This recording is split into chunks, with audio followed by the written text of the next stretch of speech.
YouTubers to my channel of an everyday life of an Aspie. If you're new, I welcome you all. I'm Aspie. I'm all about creating mental health and awareness and sharing my life stories. So if you're into any of these and many other video topics that I have shared, regardless in the past or present, be it your fun, games and everything else, feel free to follow me by smashing the subscribe button on the bottom right hand corner, and in doing so don't forget to turn on the notification bell so you don't miss any of these future videos that will come into process. So today is going to be a topic that has held truly to my heart after watching Frankie from the channel of Lost Boy Looking. He got me thinking, obviously, after our discussion based on his topic. So this is going to just be a personal response, food for afterthought, hearsay about this, of what he talked of, the truth of following your heart. This one's going to be called, obviously, an uptake of that, but this one's going to be called follow your heart, not your head. Hearsay. But then again, as always, just bear in mind, these are my thoughts. So be kind in the comment section below when it comes down to you guys, you know, resonating with me or not in this. You know, everyone's entitled for their opinion. And in saying this, basically, like, we should just hopefully be friendly to one another in the comment section regardless anyways. So I want to thank you, Frankie, for taking the time to actually share your thoughts. So this is my thoughts as well. I agreed in some parts to you, but I want to try and get into more depth as after of our short discussion on your channel or via PMing each other or whatever it may be, that you've given me some of your hard talking thoughts sort of thing, even though I would love to do more Let's Talk series, so this might be one of them. So, as we know, in this day and age right now, there has been so many misleading information into how we should be following our hearts, and that no matter what, it has been misconstrued to many other means, such as motivational posters and the like of other items that raise to follow your heart and much more, right?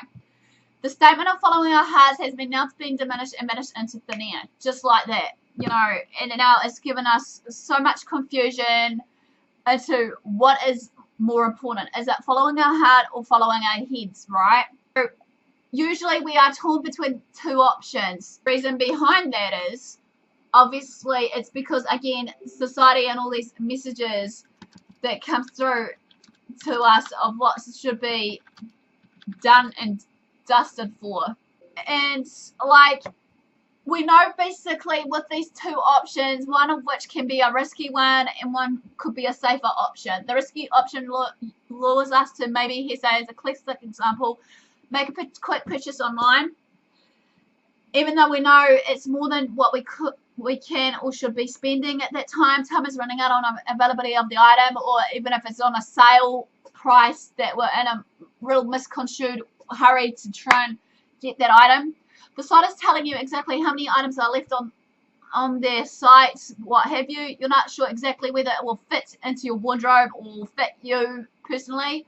But as an example, maybe there's only 2 items left. So therefore, you're figuring out you need to hurry and make your decision at that standpoint.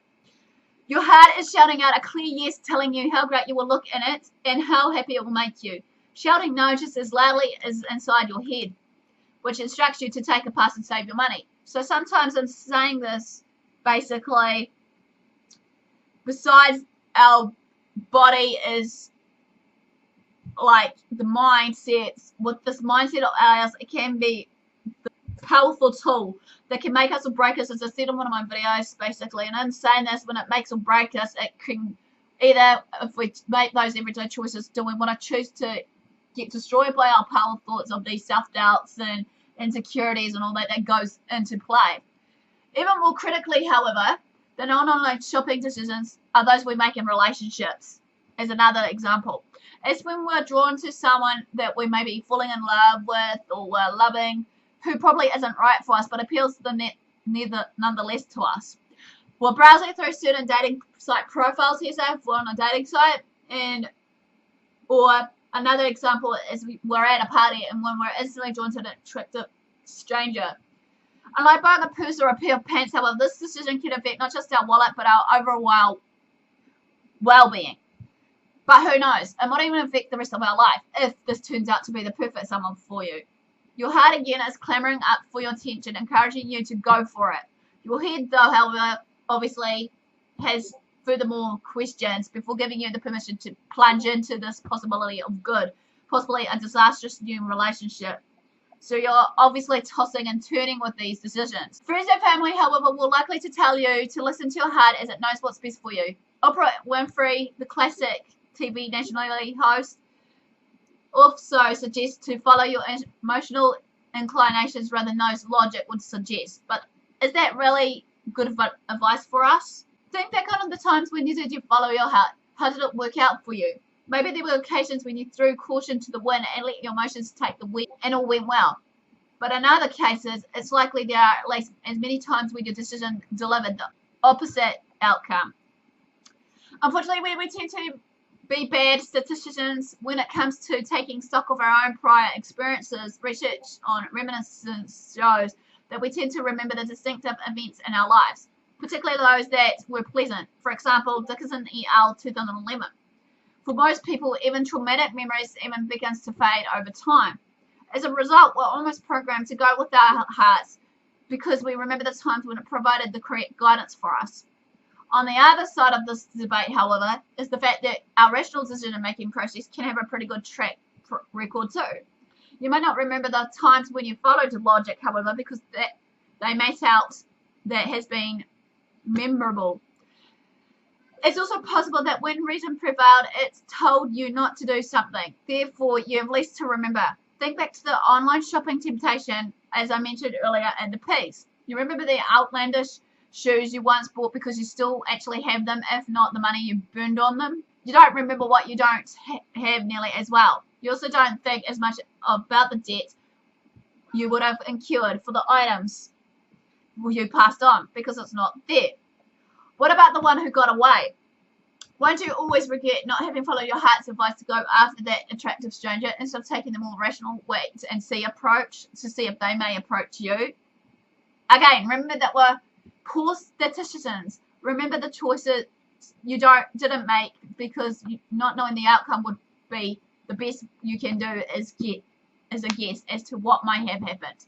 What won't have happened, which you obviously can't remember, are the bad outcomes that could have followed the wrong decisions in the long haul. Taking all these factors into account, though, however, what does the researchers say about whether you be better off trusting your feelings versus your thoughts? In East China, Normal University's Yexin Hu and co-authors 2015 tackled this problem alone in an innovative experiment. They asked 72 college-age participants to make decisions about whether to take a risk or not, and the factors of time constraints and emotional arousal. In the time crunch condition, participants were forced to make their decisions quickly in the relaxed condition that they had unlimited time. Within those two groups, the team manipulated the emotional state of participants by priming them with pleasure eliciting, grief eliciting, or neutrally toned movie clips. The job of the participant was to decide among risky or alternative options in a multiple choice task. The question being explored, however, was under which set of circumstances participants would be most willing to take that risk. The findings showed that under the time pressure conditions, the students were far more likely to take the easy route of making the risky decisions when they were feeling happy and far less likely to make the risky decisions when they were primed to feel sad. As the saying goes, usually the head knows what we want and the heart knows what we need. But we need to be brave too and make sure to take that risk because we never know in the long haul, as I said to you guys, basically, is it worth it? Is it not? Instead of putting it in the back burner, we need to be brave enough. With the unlimited time to ponder the risk though, however, emotions made no difference at all in the risk-taking judgments. We can think of this effect of the emotional state on riskiness as reflected the fast versus slow thinking distinction that has been theorized to occur in our minds by the Nobel Prize-winning economist Daniel Kahneman. Your fast thinking, in his words, is more affected by your emotional state than your slow thinking. A risky decision would benefit you, then you'll miss out on the everyday opportunities by being in a bad mood. However, because of the risky decisions, by definition, however, you are unlikely to lead to a satisfying outcome. Your good mood will lead you to make the wrong choices. When it comes to making decisions about a romantic partner, however, this question eludes many. Your mind has 1,000 reasons why that person is bad for you. why it won't work out, and all the signs to point out to danger to get out quick smart. But for some gosh darn reason in your heart, however, you want to stay so bad. You want them despite all the logical reasons that you shouldn't. Your head usually advocates the safer option. The heart, again, as I said, the risky one. So what the heck is it anyways? How is it even possible to feel so divided between the same body parts, the heart and the mind? Obviously, I took to the World Wide Web to do my research as well as speaking from my own experiences, and it turns out that there are more explanations for this divided phenomenon we all seem to face on a daily or at one time or another in our lives, regardless where we're at in our life. So the question we ask ourselves is, why are we drawn to people who we know aren't good for us or even don't care about us, will obviously probably hurt us? It's that adrenaline rush, baby. Doing or wanting something you know you shouldn't be doing in the first place. We remember the choices that hurt us as well. Despite the safe decisions making really leaves a mark in the memory bank of ours. We'll pull decisions, as I said, but didn't let it fool you, not knowing what the outcome will be. The best you can do is guess as what to might have happened, what won't have happened, which you obviously can't remember anyway, are the bad outcomes that could have followed the wrong decision. So basically, we remember the things that made us feel alive, even if it was painful. Making a sound logical decision doesn't seem to affect the memory portion of the brain, however, as much. It doesn't work like that, however, like, oh, I am so glad I avoided being hurt by that person I really liked, and pleasurable feelings follow. It's more like, man, I miss that person so much who has hurt me, or what if, what could have, I never took the risk, and then you'll feel sad or miss them altogether. Basically, our brains are screwed. We're tipped to the impulsive, heartfelt side of things, though, however, the things that don't make much sense to us. The riskier the choices of life we take are the ones we long for and spend more time remembering than the safer bets we made in ourselves. And another factor in the heart versus mind decision-making process is our emotional state in the moment that we're deciding. Nobel Prize-winning economist Daniel Kahneman explains it like this. To simply put it, though, as I mentioned earlier, listening to your heart, especially if you're under any kind of time pressure, is likely to hurt you or lead to many damaging outcomes. So in advance that is, take the time to weigh up all the factors about a person and what your life would be like together. This will help you make a decision that is blended of a heart and head knowledge. It's okay to follow your heart, but it's not safe to do so when you are feeling extremely happy or sad, because those emotions can obviously cloud our judgment and influences our. Maybe spending an evening alone together on your own with pen and paper, write down the pros and cons about this person that you are thinking about, and on the other paper about your lives together. This is using your head, which is good, but don't completely neglect your hearts. The best decision is a blend of both. And when there's an extreme divide, however, well, I'd say that means your answer is no. Because being with someone shouldn't make your life hell or cause you have a much of turmoil. A healthy partnership is just that, healthy, not all-consuming passion and logic defiant. If you can't find a way to blend your lives to compromise and live at peace together, I'd say that this relationship is very well on the way for a very short life, shelf life. You were given a head and a heart for a reason. They both can help you in their own way. When it comes to your head, it's compromise of knowledge and facts, but there is a difference between knowledge and wisdom. Knowledge is facts, raw and undebated. Wisdom is knowing what to do with that knowledge, however. It's a blend of emotion and logic. Some things aren't so cut and dry, however, or black and white. Your heart and head speaks the different languages, but they're both trying to guide you in the right form of way. It's up to you to know how to listen to them both and make the wiser choice. Learn to trust your inner GPS, however, if you want to find yourself often investing in time with people who use and hurt you. You may be operating too much from the heart and not listening to your head at all. Connections with other people that we want to connect with. It's our ego that gets in the way of saying basically the important things. Like, I'm sorry, I miss you, I love you. So when we let go of our ego, let people into your hearts and begin to share our vulnerabilities, our fears, our authentic selves, we create our space for others to do the same. When we embrace our flaws and imperfections, however, we realize that we aren't forever alone, and we begin to connect on a level that's impossible to feel just with your eyes or ears or ego. We connect on a level that we must feel it with our hearts. Number 2, to find our own truth path. When we listen to our hearts, we can ask ourselves if we are on our right and genuine path. If there is apathy and ambiguity for what we are currently doing, we know that somewhere and somehow we've gone off course, that we aren't on the path that we should be. The path of fulfillment and the path of that is our own true course. Our hearts will guide us towards our own true directions and our ultimate calling. The heart has reasons that reasons can't understand alone.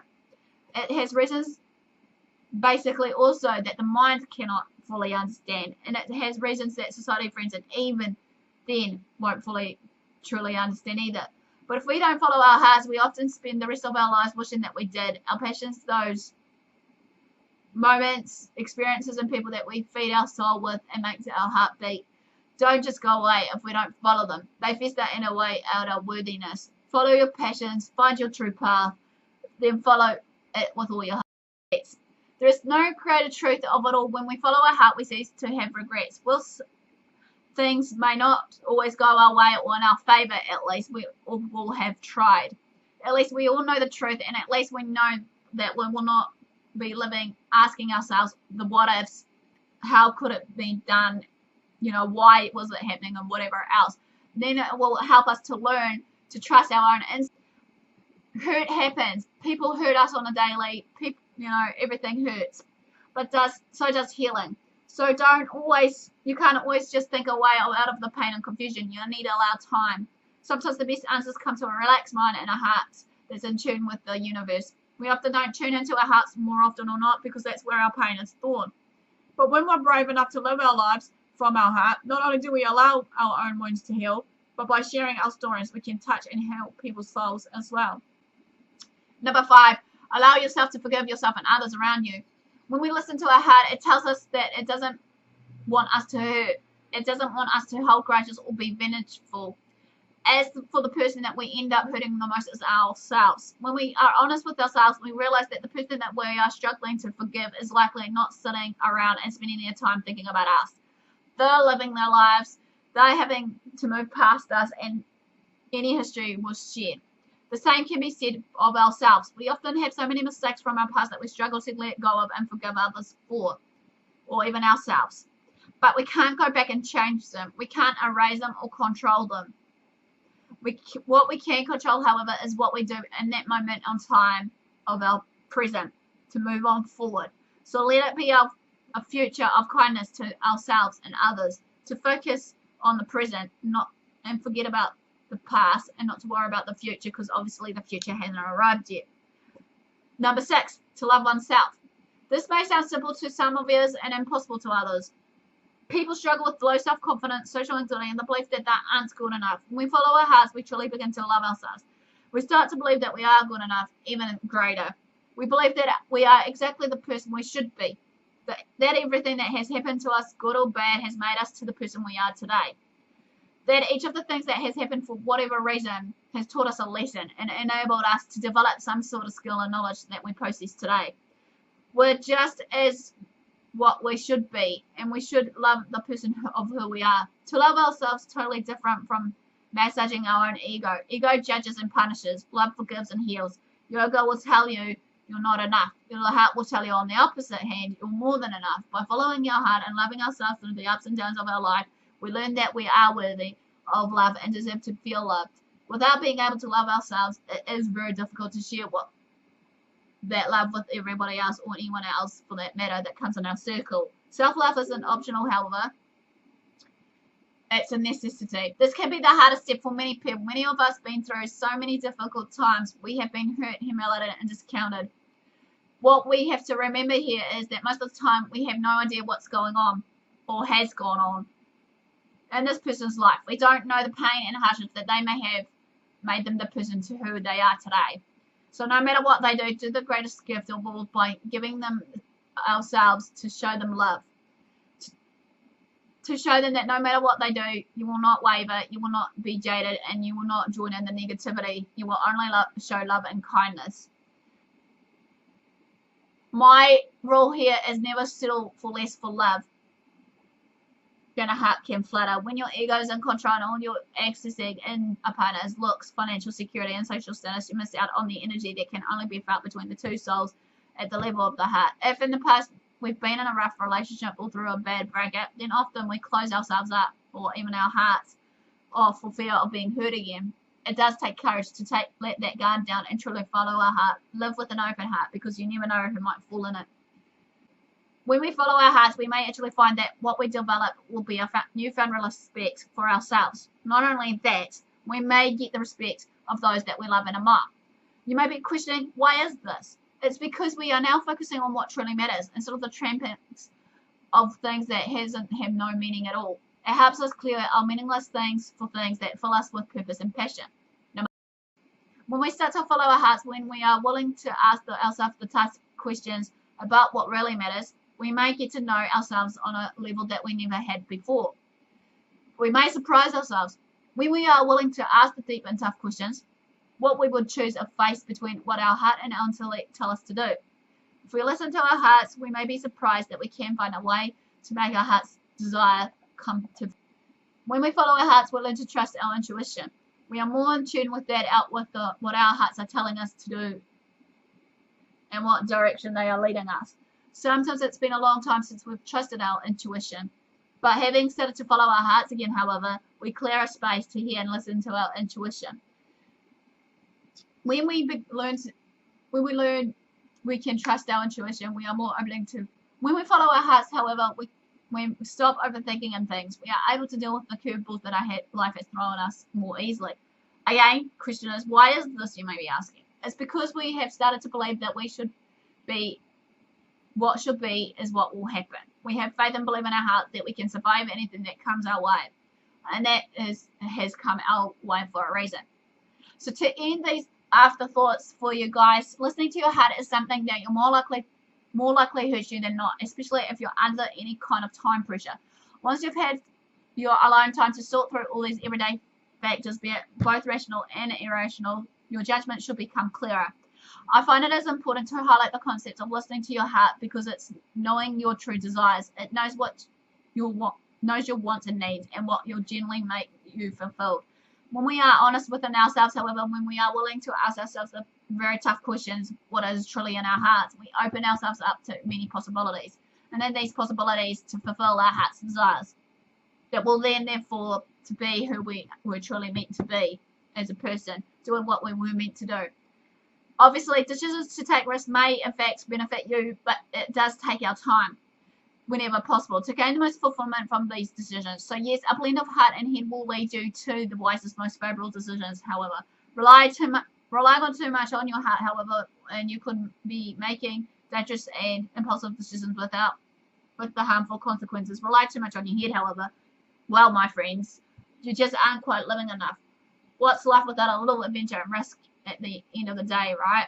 So this quickly ends basically a video on following your head, not your heart, or what have you. Hope you like this. Smash the like. Feel free to comment below your afterthoughts about this, about, do you believe in following your head versus your heart, or vice versa, so that we can start a discussion on this. So no further ado, guys, basically don't forget to follow me on my social medias. Also, in saying this, also, like I kept saying before, I've got a merch online store. I'm trying to figure out a logo for it, as well as maybe changing my logo here on YouTube. If you want it changed, let me know in the comment section too, basically, because obviously at the end of the day, I'm all about giving back to you guys one way or another somehow. So no further ado, guys, thanks for your support, thanks for watching. Do you love it, doing? Until next time, I'll see you again soon. Ciao for now.